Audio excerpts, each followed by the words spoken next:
This class in memory of Jared Orchen, and we're going to learn today the story with Hillel and the converts. It's on Shabbat 31A1. We'll start with the introductory story that speaks about Hillel, and then we'll get into the story with the converts.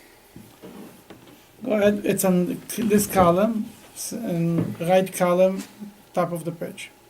The Gemara? Mm-hmm.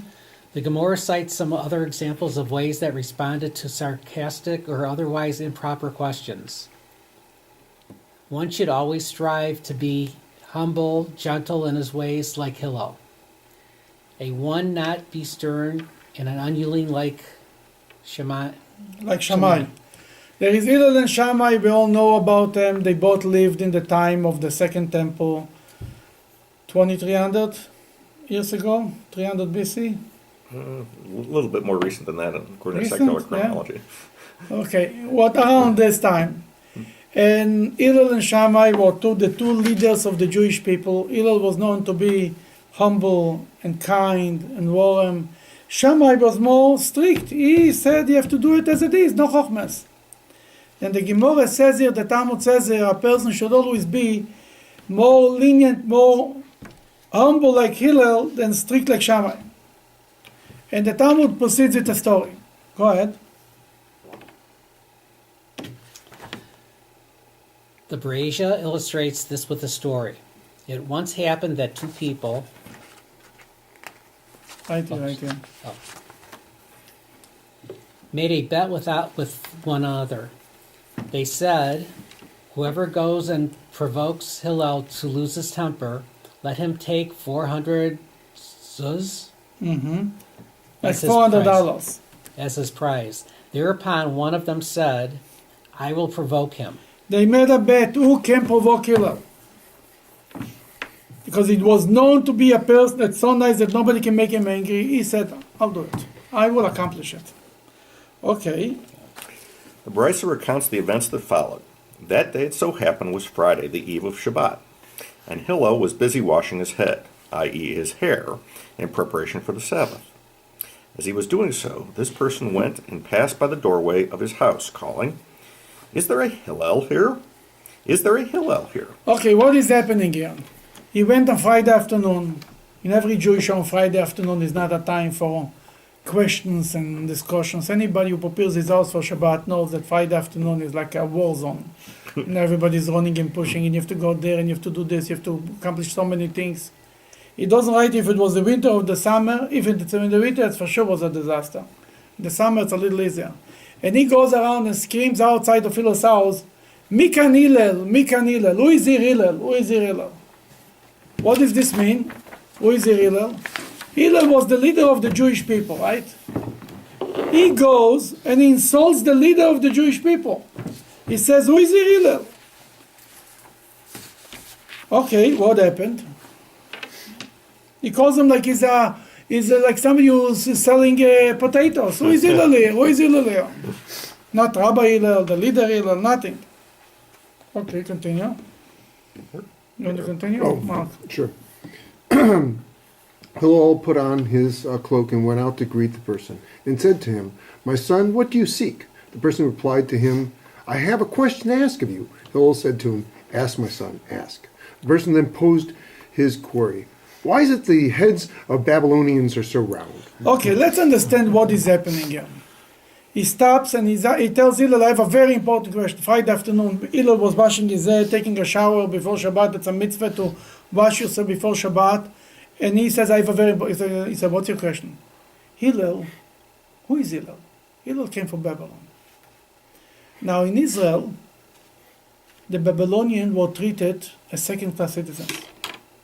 There is many stories in the Talmud how the Israelites, the citizens, looked on the Babylonians as greeners, the immigrants, and they put them down. There is stories about Rab Zeire, I think it was Rab Zeire, a rabbi who came to, I think it was Rab Zeire, came to buy, he came to Israel. He went to the butcher to buy meat.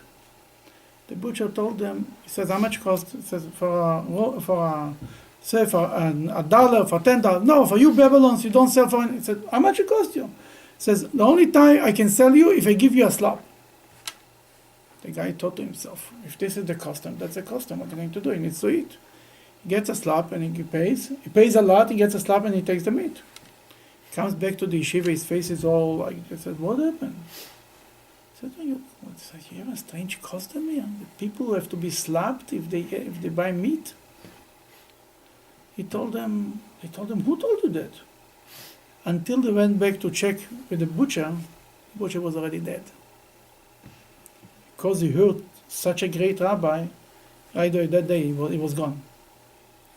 But this story tells us what was the attitude towards the Babylonians in Israel. Hillel himself, when he came from Babylon, he was poor and he had nothing, and he was not allowed it in the yeshiva if he doesn't pay the tuition, the daily tuition, and so on and on. This guy is not asking a question from nowhere. He is trying to insult Hillel, you understand? Why is the head of the Babylonians round? Right?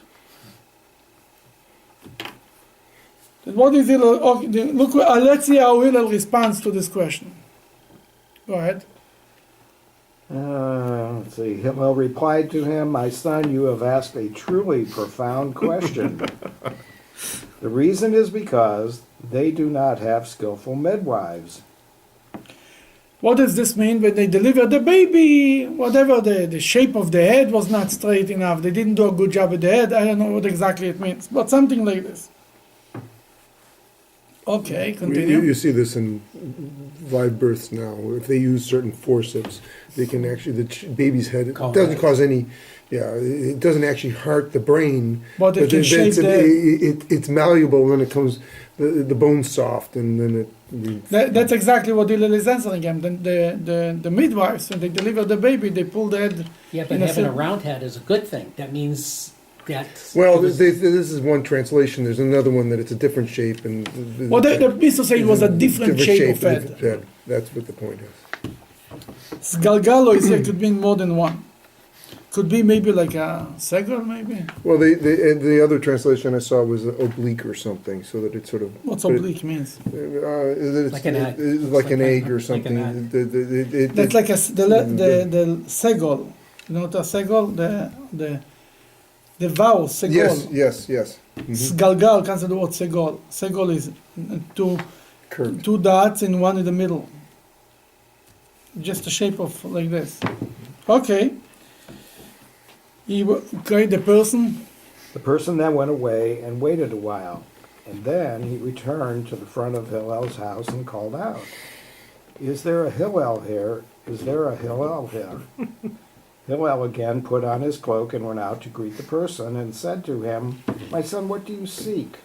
The person replied to him, I have a question to ask of you. Hillel said to him, ask, my son, ask. The person then asked, why is it that the eyes of the Talmudians are especially round? Who are the Talmudians? Chinese? They were people living in the desert. In the desert. Yeah. Desert people. Desert people, and so The people they were more tough, I would say. Then why the eyes were like Chinese eyes. That's what it means, like a very small eyes. That's what he was asking. Why their eyes are small? That's the second very important question that he asked Friday afternoon to Hillel. What did Hillel answer them? Hillel replied to him, my son, you have asked a profound question. The reason is because they live in sandy terrain. And therefore, because they live in such sand, Hashem made their eyes small, the sand should not enter their eyes. Go ahead. The person that went away and waited a while, and then he returned to Hillel's door and called out, is there a Hillel here? Is there a Hillel here? Hillel once again put on his cloak and went out to greet him and said to him, what do you seek? The person replied to him, I have a question to ask to you. Hillel said to him, ask, my son, ask. The person then asked, why is that the feet of African are so wide? And Hillel replied to him, my son, you have asked a profound question. The reason is because they live in the swampland. Okay, here is the third question. Why is their feet are so wide? He says because they're living in mud and they shouldn't sink. Therefore, every time Hillel is telling him a very important question. Why is he telling him it's a very important question? Because if you want to encourage your students to ask questions, you have to tell them, even when it's not such an important question, how important question it is. There's no such thing as a stupid question. Exactly, there's not exactly, and especially that there used to be a custom of some rabbis that whenever somebody came with a question, even it's a simple question. You see, most of the questions that people come are usually questions that are being asked by rabbis on a daily basis or at least on a weekly basis. As I heard from one rabbi, he says there are 50 questions that the people come to ask you the same questions again and again. Then there was a rabbi who had a custom that before he answered, he used to go over to the bookshelf, take out the right book, look in again, and tell him the answer. He said, why? Because the guy shouldn't think, oh, it was such a stupid question I came asking, next time he will not even come to ask the question. He said, oh, it's so simple, and only he will be embarrassed, and so on. Therefore, the same thing here is Hillel tells them a very profound question you had. No matter what your question is, it's very profound, very special. Not only he wasn't angry with them, he encouraged them to ask the question. Go ahead. Having failed to exasperate Hillel with his earlier questions, the person made one last attempt to do so. He said to him, I have a great many questions to ask, and I am fearful that you may become angry with me. Hillel wrapped himself in his cloak, sat down in front of him, and said to him, Every question you have to ask, feel free to ask. The person then said to him, Are you the great Hillel, who they call the Nasi of the Jewish people? That's how I know that he knew that Hillel is the Nasi, and he called them in the beginning, who is Hillel? Who is Hillel? It's not like he didn't know who it is. He says, are you Hillel, who is called the leader of the Jewish people? Hillel replied, Yes. The person then said to him, If it is indeed you, let there not be many like you among the Jewish people. What an insult. Top of after all this.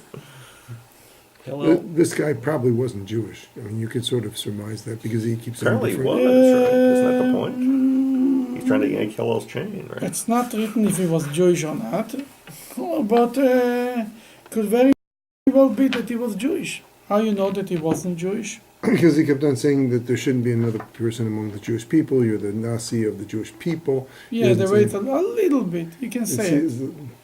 You can say it. But why should two non-Jews have a bet about Hillel provoking Hillel? I mean, it's a little. Usually it's a business of Jews.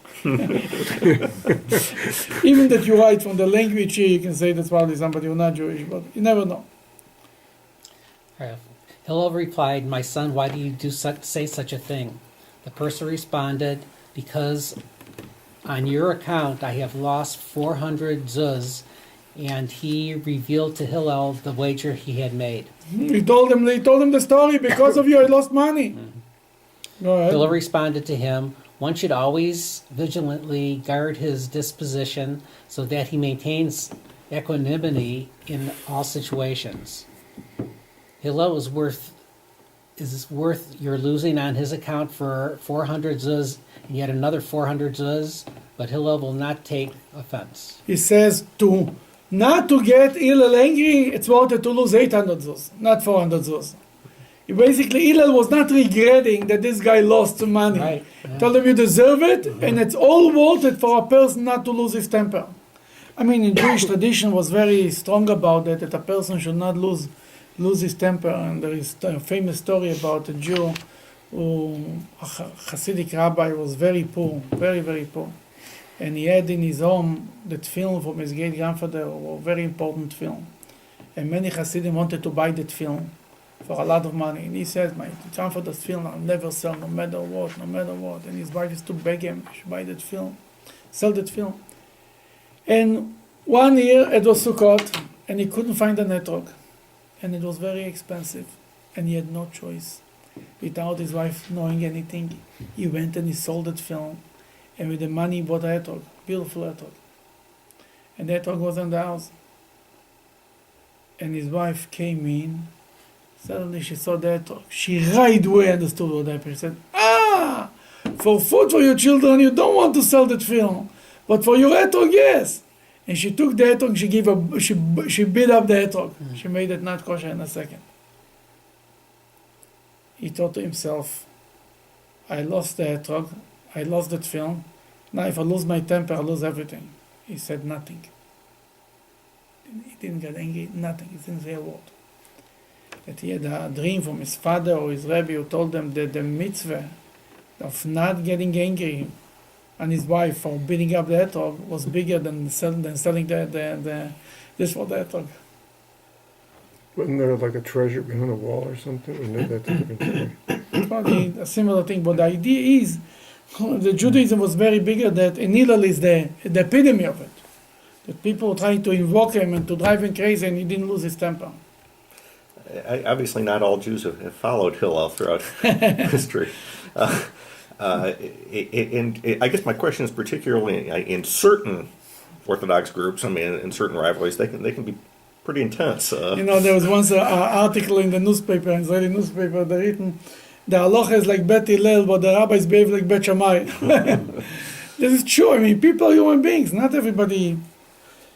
To be like Hillel, why the Talmud brings the stories? Because it's an unusual thing. It's not enough to be a rabbi. It's a certain type of person. It's a unusual human being. That's why I know stories about Hillel more than I know about my grandfather. You know what I mean? Obviously, he was not a regular human being. And the point is that losing your temper is like idol worship. That You're right. Because losing your temper means that you think you can disagree with God's plan. I'm getting angry. Things didn't go my way. What's the difference between anger here and hatred in Leviticus 19:17? You shall not hate your neighbor. Is a hate different just story. more extreme? No, hate is a emotional. Losing your temper is because you're getting angry about something specific. that you can't Hate is control. Hate is directed against an individual. No, hate is something that you carry on a grudge for good. I mean, it's a long time. It's no. Well, we've got hate and grudge, right? We've got two different terms in Leviticus 19:17. It's very similar. Like I said, is one a greater extreme of the other? Is it one just a greater extreme of the other? I think so. If you want grudge and hate, Grudge I is a don't- hatred over a long-term period of time. in hate is a short period of time. I think Could it's be very short. similar. It'd be very hard to differentiate between grudge and hate. I mean, very hard. I don't know, maybe there is a differentiation. But hate is more... Grudge is something that you do about it, something. Therefore, you treat the other person differently. Mhm. Hated, I don't treat the other person differently, but I hate them in my heart. Mhm. I think that's where the difference is. I think so. Okay, let's continue. The Brisa shows Brisa shows how Hillel's exceptional humility succeeded in bringing others closer to God. Yeah, The rabbis taught in a Brisa. It once happened that a Gentile came before Shammai and said to him, "How many Torahs do you Jews have?" Shammai replied to him, "We have two, the written Torah and the oral Torah." told them we have two Torahs. And God gave the Torah, gave the written Torah, and then he gave a commentary, an explanation to it. That's the oral Torah. The Gentile said to him that it was given by God. "But concerning the Torah that is oral, I do not believe you. Convert me to Judaism on condition that you will teach me only the written Torah, i.e. that I shall be bound only by its tenets." Now, this story is not just a story. Throughout the Second Temple, the Jewish people dealt with the Sadducees. From the beginning of the Second Temple was the movement of the Sadducees. Antigonus, the disciple of Shimon HaTzadik. Shimon HaTzadik was from the last of people of the Great Assembly. Means the beginning of the Second Temple. The Sadducees were all the way until the end of the Second Temple. For 400 years, almost, Judaism was dealing with this fight about this. What are the Sadducees saying? That the written Torah is from God. The oral Torah is man-made. The rabbis made it up. And therefore it was, and it changed life, and that's why we divided the Jewish people into two. Hillel and Shammai were busy fighting that the oral tradition is coming from God. To a point, it went so far, it used to be a custom in the time of the Second Temple. that people that used to read the Ten Commandments every day, used to say the Ten Commandments, like they say the Shema. That the rabbi said to stop to do it because people start to say that only the Ten Commandments are for God and the rest of the Torah is not from God. It was a whole issue with what is from God, what's not from God. And therefore the Jewish, the Sadducees' way of thinking is destroying Judaism. They said, for example, the most famous example is you cannot use fire on Shabbat. The Torah says do not make a fire on Shabbat. The rabbi said, yeah, you cannot make a fire on Shabbat, you cannot create the fire on Shabbat, you cannot light the fire on Shabbat.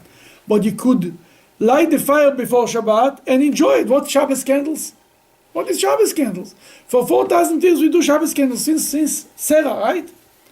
The Sadducees did away with the Shabbos candles. But they said we cannot have Shabbos candles. Do you think in part that's because in Pirkei Avos 1:1, where the oral tradition gets handed down from Moses to the prophets down to the men of the Great Assembly, that the priests get skipped over there, and the Sadducees were really the priests. Yeah, this is true. The priests were the one who were in charge over giving over the tradition from one generation to the next. The priests, the Levites, the tribe of the Levites. It's written in the Torah. In the book of Deuteronomy, Jacob says, Yoru mishpatecha leYaakov v'toratecha l'Yisrael. Moses says it. That they will teach the Torah to Jacob and the laws to Israel.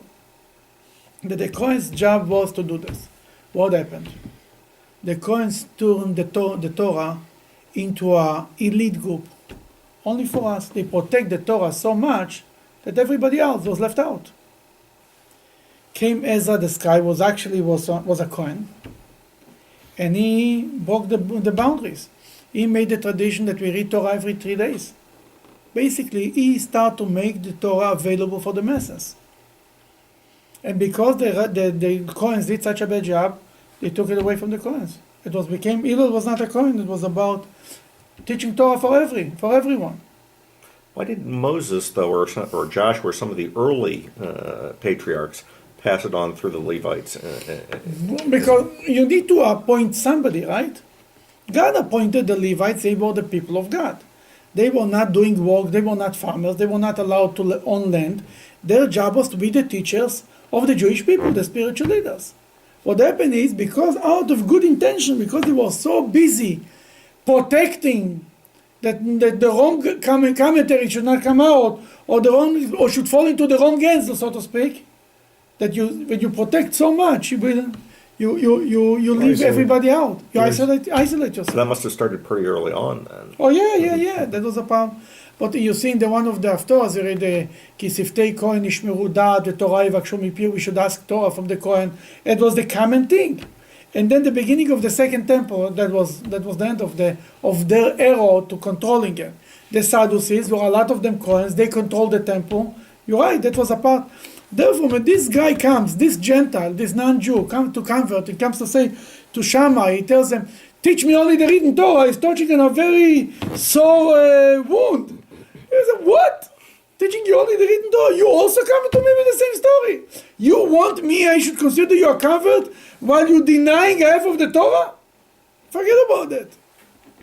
I think this obviously is a pretty big dig at the Sadducees, obviously. Huh? It's meant to attack the Sadducees. The story? Yeah. I mean to say, the story was a story. It wasn't just a convert had a problem. It was a very painful issue. That was the issue. That's why the Talmud brings the story. Okay. Upon hearing this, Shammai berated him for his insolence and sent him away disapprovingly. Afterwards, however, the Gentile came before Hillel and with the same request, and Hillel converted him. Hillel converted them. Hillel said, okay, you want written Torah, converted them. Okay. The Brisa relates the end of the story. On the first day that Hillel taught the alphabet to the new convert, he said to him, Aleph, Bet, Gimel, Dalet, and so on. But the following day, when the convert came for the next lesson, Hillel reversed the names of the letters for him, teaching him that the letter he called an Aleph the day before was in reality a Tav, and so on. What he did to him is like this. He told him, okay, I'll teach Aleph, Bet. Aleph, Bet, Gimel, Dalet. No problem. That's first lesson. Tutoring. Bar mitzvah to the ring. Says, come tomorrow, we'll teach you more. Comes, he shows him, he points him on the letter Aleph, that's a Tav. On the letter Bet, that's a Shin. And so on. He tells him, you said yesterday it's Aleph Bet. Told him, you have to believe me. Even on the alphabet, you have to believe me. Then what do you say?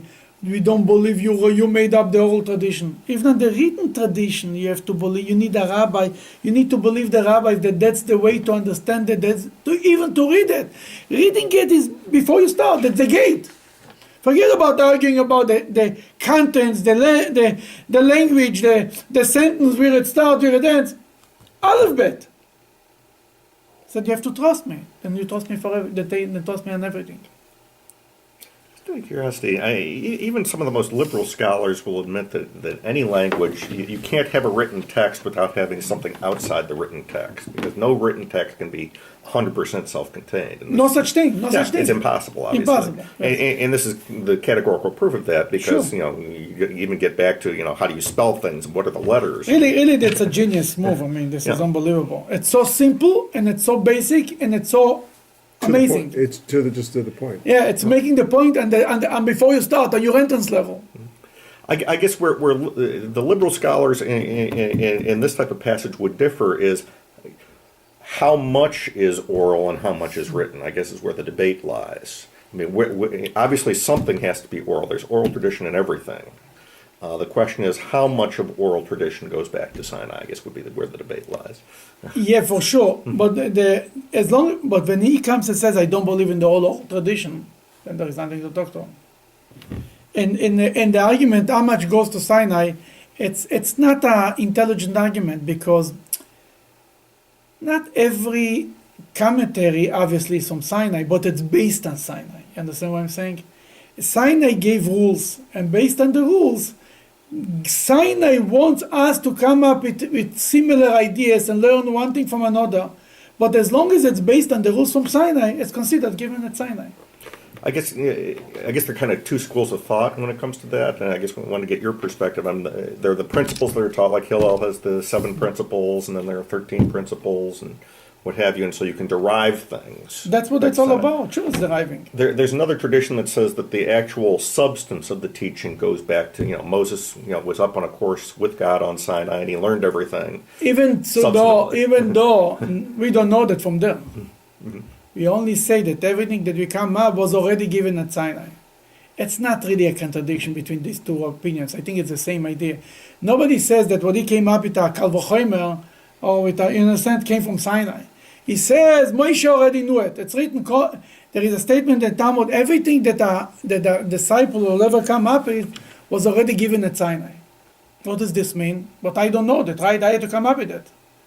But it's the logic behind it, the basis is already coming from Sinai. The rules were made at Sinai, how to learn Torah. But Hashem wants that every Jew should accomplish his part in the Torah. We say in the end of the prayers of the Amidah, V'ten chelkeinu b'toratecha, give our share in the Torah. Every Jew is a share in the Torah that he has to accomplish. He has to bring up something new. But as long as it's based on Sinai, based on the rules from Sinai. I guess next week we're reading the Moses and Akiva's study to expand on that. Maybe. I know what you mean, that he saw Rabbi Akiva learning things that he didn't understand. Yeah. Okay. You finished this paragraph? Yeah?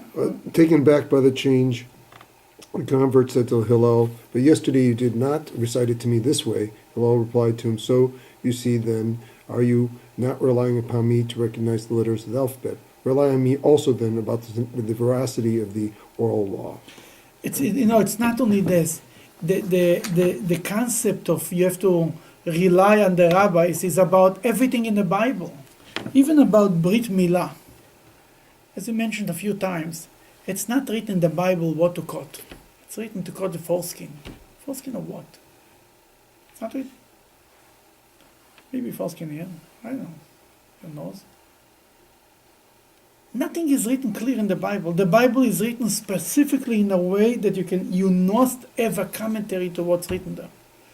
I guess you could infer it in a sense, though, because it's only as to males, and what do males have that females don't that you can cut That's off? how the rabbis learn. That's how the rabbis. Yeah, that's how. But even That's how you came up with.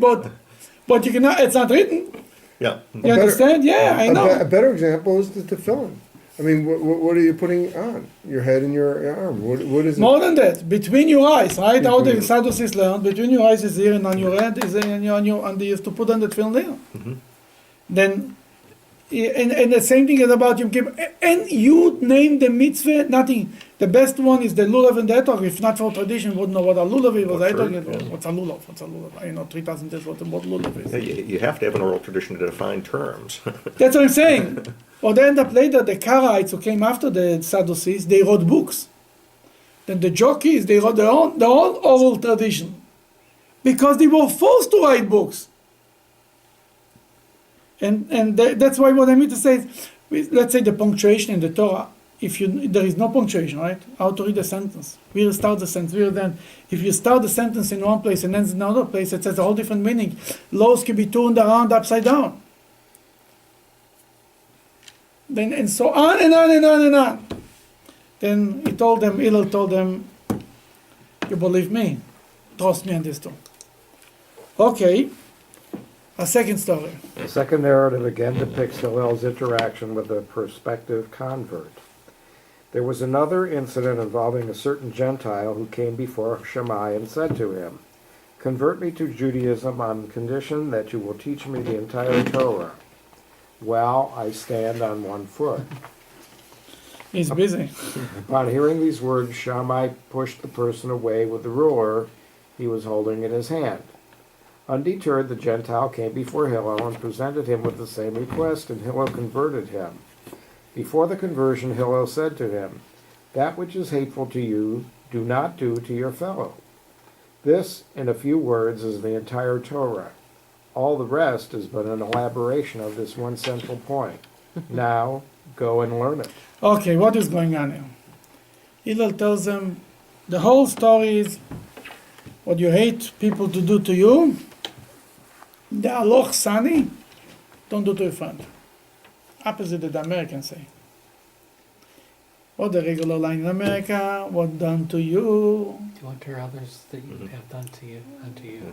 do to others what you have done to you. That's the New Testament That's version. the New Testament? Yeah. Really? Oh, I didn't know that, you see. I learned something today. I was wondering where it's coming. What's the difference between the two statements? Done to you, do to others what you want people to do to you, is not necessarily a true statement. It's spoken about many times. A man will say, I'm buying a pair of shoes once in 2 years. But I'll buy my wife also a pair of shoes once in 2 years. I treat her just like I want to be treated. You cannot say it, right? Maimonides says you have to treat your wife better than you treat yourself. Why? Because not what is good for you is necessarily good for others. More than that, a person can say, I have no problem that people will tell me that if I said something stupid, they tell me that was stupid. Therefore, I'll tell others that what they say is stupid. No. You might not be insulted. You have a very strong self-confidence, fine. But others will be insulted. People say, oh, if you tell me that my tie is not nice, then I don't mind. I want you to tell me the truth. Most of the people don't want you the truth. They want you to tell them, yeah, it's so nice, it's beautiful. Right? Then to treat others the way I want to be treated is wrong. Because I have an obligation to treat others better than I want to be treated. What the Hillel says is a true statement. What you hate people to do to you, that's for sure is clear. Don't do to others, my friend. Doesn't make a difference if they hate it to be done to them or not. If you don't like people to do to you, don't do to others. That's simple. I didn't know that this is from there. But what is Hillel saying? This is the old Torah, and the rest is a commentary to the mitzvah of loving your fellow, basically. The old Torah, this is, love your fellow is the old Torah. The rest of the 613 commandments and the whole Talmud and the whole Torah is a commentary to how to be nice to my friend. I beg to differ. How exactly is a Brit Milah, circumcision, a commentary to love my friend? How is putting on tefillin help me to be nicer to my friend? I understand mitzvahs, there is in Judaism, there is the category of mitzvahs is divided in two categories. Mitzvahs between men and men, and mitzvahs between men and God, right? The mitzvahs between men and men, I can say, then all the mitzvahs men and men, to be nice, not to steal, not to kill, not to commit adultery, to visit the sick and bury the dead and give money to the poor. All of this is a commentary to the main concept. Love your fellow Jew. Take care of others. Be nice to others. Fine. But the other category, the mitzvahs between man and God, what does this have to do with being nice to another? Because by How is this mitzvah, Mr. Martel, what do you think? How is this mitzvah, how is putting on film makes me be nicer to my friend? I know people who put on film, they're not so nice. Isn't that one of the theories, though, of the mitzvot? Is that if you do what God tells you in one area, you'll do what God tells you in another area? Yes, but what lays behind it? because if you love your fellow Jew, it's directly a reflection also of love of Hashem. Because What you say is another. What he says is like this. He says, if you really love Hashem, you would love your fellow Jew. It's true. Yes. And if you don't love Hashem, if you don't love your fellow Jew, obviously you don't love God. Why? Because every Jew, every person is a child of God. That if my friend calls me from out of town and tells me that his son is coming to town, what do you want? I pick him up to the airport. I never met his son. I don't care how it looks like. Because I love my friend, I'll do it for his son, right? If I love God, obviously I have to love every person. That's nice. But there is a little more to it. That's a very general concept. The Alter Rebbe is asking this question in the book of Tanya, the Bible of Chabad philosophy. In chapter 32. Chapter 32 is Lev. Lev is the heart of the Tanya. And he speaks about loving your fellow Jew. And he's asked out with this question, what does this mean? Hillel said, love your fellow is the whole Torah and the rest is commentary. What does this mean? That he says like this. What does this mean to do mitzvahs? What separates people? Their ego, the material things. If this is my place, you cannot sit in this place, because my place and your place is a contradiction. We have two bodies, we are pushing each other, we don't let each other. If it's my territory, it cannot be your territory. Then what's the moment that material things are important to me? Then everybody is a contradiction to me. Everybody is a competition to me. If he's success, he might take away from me money. If I'm money, that's where a person that his body is the important part and his soul is not so important. But by a person that his spirituality is the important part of his life, and his material world is not so important, the other person is not a contradiction. What you steal away from me, the mitzvah of film, you can also have it. You're taking away the relationship with God. There is enough for everybody, right? If I understand that my spirituality is the most important thing in my life, then the physical thing don't bother me anymore. If it's not about me, if it's about God, then there is space for everybody. If it's about me, then it's mine.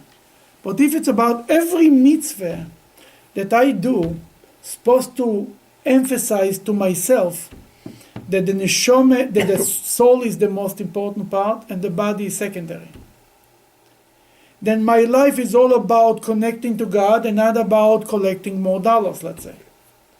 Then if it's about connecting to God, nobody's a contradiction here. What we contradict each other is about the material things, the physical things. About the spiritual things, there is no contradiction. There is enough for everybody, right? That if I know that my spiritual life is the important thing, then my physical things don't matter to me so much. There is, Hillel said, talking about Hillel said once, he went away, I think for lunch or whatever, he said to his disciples, I'm going to do some kindness with the one who is, like aluva means like a rachmanes case, with the one who is with the needy one. Asked him, who is your needy? He said, my body. his own body. He's going to take care of his own body.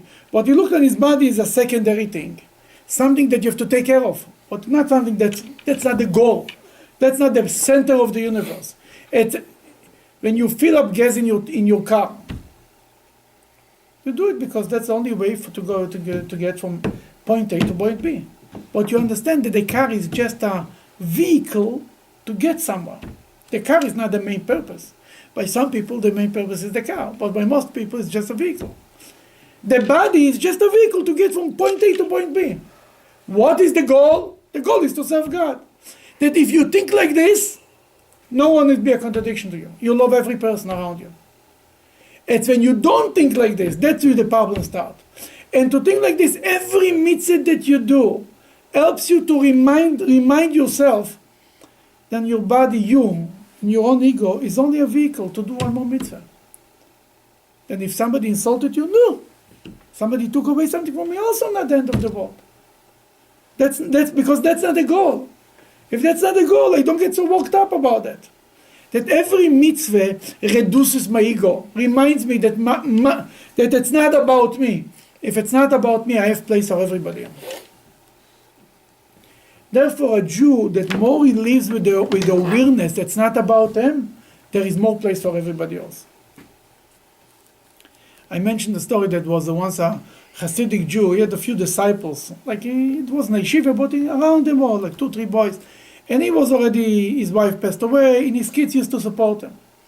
And every time he used to get from his son the money, he used to give it to some store owner to do with that business, because this guy will not have cash. And he says, when I need it, I'll come to take from you the money. Every time he used to come to the store to ask for the money, they treated him like he's asking for a donation. It was his money. And if only the wife was in the store, she used to just chase him out of the store. To one of the boys, the disciples told him, Rebbe, what are you doing? He told them, fool, meanwhile I have the mitzvah of helping another Jew doing business. Giving a milus chesed, giving him a loan. Or do you think this old man, he already went through everything in life. He knew he's getting himself in trouble. But he says, meanwhile, I'll do a mitzvah. It's not about me. It's about serving a higher purpose. Then if it's not about me, there is place for everybody. There's a famous story about a chassid who came to the Tzemach Tzedek, the third Chabad Rebbe. He told him, Rebbe, everybody walks all over me, the shul. He told him, don't spread yourself all over the shul. Not everybody walk over you. The people say, they're all talking against me. It's a problem here. And Mishuge. Yeah, but it comes from too much being self-absorbed. Then every mitzvah, if it's putting on film or making, what's putting on film? Reminding me about myself, that's not about me, it's about Hashem. Well, I'm not in the mood putting on film, I still put on film. What's a mezuzah? I kiss the mezuzah, or I see the mezuzah, I remember about God. What's a bris? A bris is not a comfortable mitzvah to do, but you do it because it's about Hashem. Every mitzvah reminds you it's not about me. If it's not about me, there is space for everybody. That every mitzvah in the Torah is a commentary that what you shouldn't do to yourself, you shouldn't do, what you don't want people to do to you, don't do to others.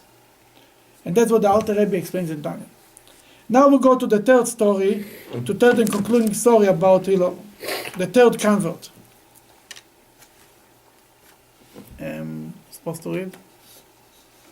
I am. Yeah, please. A third narrative involving Hillel and Shammai. A third narrative involving Hillel and Shammai, dealing with a prospective convert. There was another incident involving a certain Gentile who was one walking past the rear of the study hall when he heard the voice of a teacher reciting the following verse of his class of children. These are the vestments that they shall make, a breastplate and an ephod. The Gentile stopped and said to the class, "These lavish garments, who are they for?" The student replied to him, "They are for our Kohen Gadol." Okay, the story is, we read in the Bible, in Chumash Shmot, right? In the book of Exodus, we read about all the beautiful clothing, garment that we do for the high priest. And we do breastplate and it's made from gold, it's beautiful. This non-Jew passed by a school, overheard the conversation, overheard how the teacher is teaching from the text, teaching the kids. This is what it says. For who is making it? They said for the high priest. It was in the time of the temple. Hillel and Shammai were in the time of the temple. Okay, upon hearing this, the Gentile said to himself, I will go and convert to Judaism so that they will appoint me as the Kohen Gadol. not bad. He wants to be the high priest. He says, I'll convert. I should be able to be the high priest, and then I'll have the whole garment. He was probably thinking this is the only candidate available. Nobody wants to be the high priest. He's the only guy. He will just convert, and we will all want to appoint him. Let's say everybody can be the high priest. So you're the only. It's like being the president. Oh, if I convert them, we make it the president. Do you think this is also a commentary about the high priesthood as well? That the high priests by this time weren't very well respected. This is true. That was. It could be it's also because they was bought for money and yeah, very well. Yes. See, a high priest not necessarily supposed to be. He was supposed to be the most. It should be the most righteous man, but not necessarily. It happened. A prophet, it's in the hand of God. If you're not righteous, you don't become a prophet. A high priest is a job. Sometimes the person who has the job deserves it. Sometimes it doesn't. The narrative continues. So the Gentile came before Shammai and said to him, convert me on the condition that you have me appointed as Kohen Gadol. Shammai, viewing the request as preposterous, pushed the person aside with the ruler he was holding in his hand. Undeterred, though, the Gentile came before Hillel and presented him with the same request, and Hillel converted him.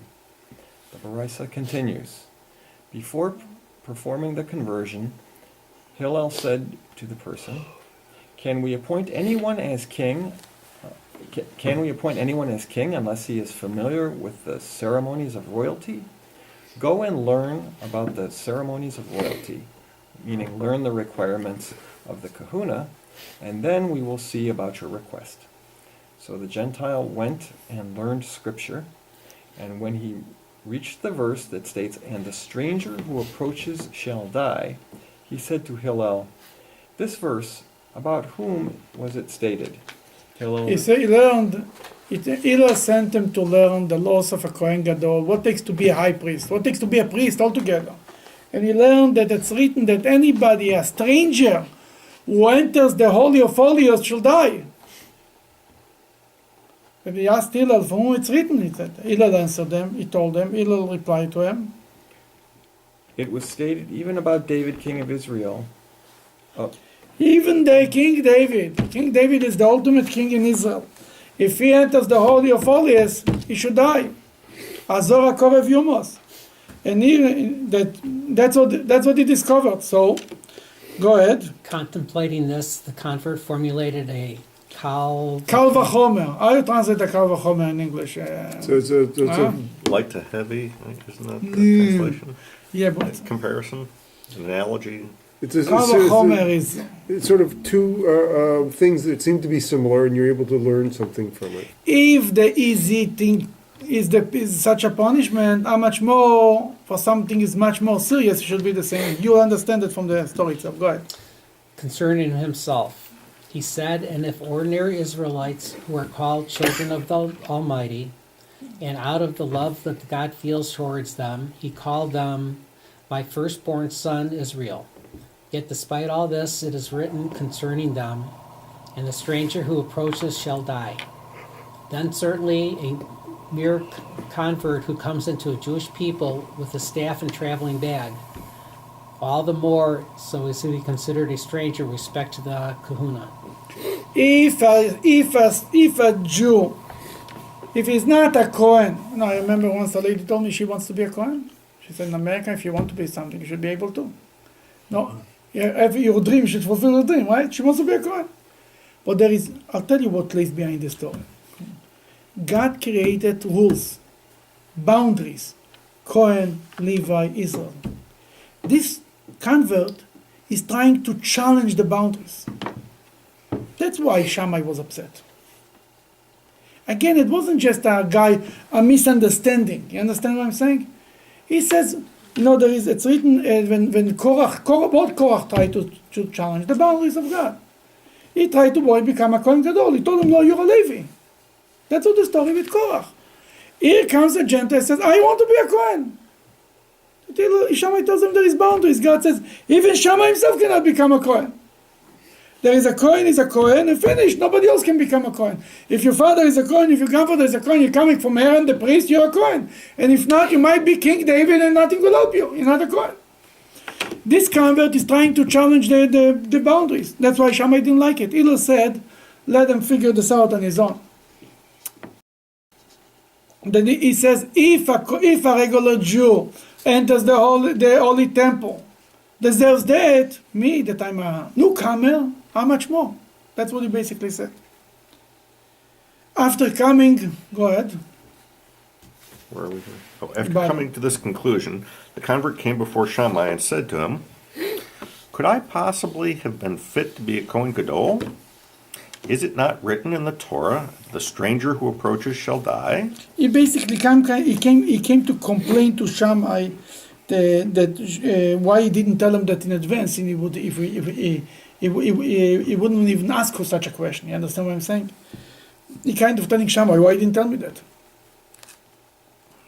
He then came before Hillel and said to him, Hillel, the humble one, let blessing come to rest upon your head. For through your gentle and unassuming guidance, you brought me under the wings of the divine presence. Yeah, the Braisa concludes. Sometime later, it so happened that these three proselytes who had approached Hillel and Shammai met up with one another in the same place, and they relate to each other their respective stories. When they had finished, they declared, the sternness of Shammai brought to banish us from the world of true devotion to Hashem. But the humble and patient manner of Hillel brought us under the wing of the divine presence. That these three converts came together and said, if not for Hillel, we wouldn't be Jewish.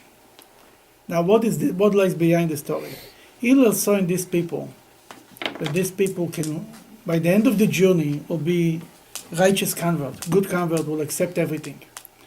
Then, no question that we have to be lenient on the converts, but with the agenda that eventually they will come around, understand? But if it's a conversion that it's done just chaplap, just 1, 2, 3, and the person never reach there, then that is like stuck in the middle. You take away from him one religion and you don't give him another religion. You don't replace him with another one. And that's a sad reality. But this story is a story how Hillel was, and Shammai was right in his normal approach. He's right. What do you mean you're trying to change the rules here? You're a newcomer, you're trying to change the rules? Get out of here. But Hillel was a little nicer. Hillel saw in these three that they will come. They are sincere and they want, and we can bring them around. And because of them, Hillel brought them under the wings of God. And therefore, we should be like Hillel. The Mishnah says a person should be from the disciples of Hillel. And Hillel said you should be from the disciples of Aaron. Love peace and bring people to the Torah, closer to the Torah. As long as bring the Torah, bring the Jews to the Torah, not the Torah to the Jews. What I mean with it? Know the difference? If you bring the Torah to the Jew, or the Jew to the Torah, bring the Torah to the Jew means the Torah is here. Don't make compromises. So bring little by little the Jew closer to the Torah. Or some have an opinion to compromise the Torah to bring it down to the Jew, to reach the Jew on his level. What happens? History proved that this didn't work because as much as you compromise, you always have to compromise even more and even more and even more and even more, and the Jews don't come. You don't have them anyway. But in the other approach is to bring the people, elevate them closer to the Torah. The Torah is right here; it cannot be moved. And everyone makes his journey on his own level to get closer and closer to the Torah. So that's the Chabad philosophy. Exactly. One step at a time. Exactly. But we don't compromise on the Torah. We understand that not every Jew can become 100% in 5 minutes. And we don't want them to be in 5 minutes because then it doesn't hold any water. Nobody is perfect. Everyone has his journey to the Torah, but the Torah is standing firm and is not movable, and we get closer. We are in the journey getting closer to God. What's the approach of Getting further. what's the approach of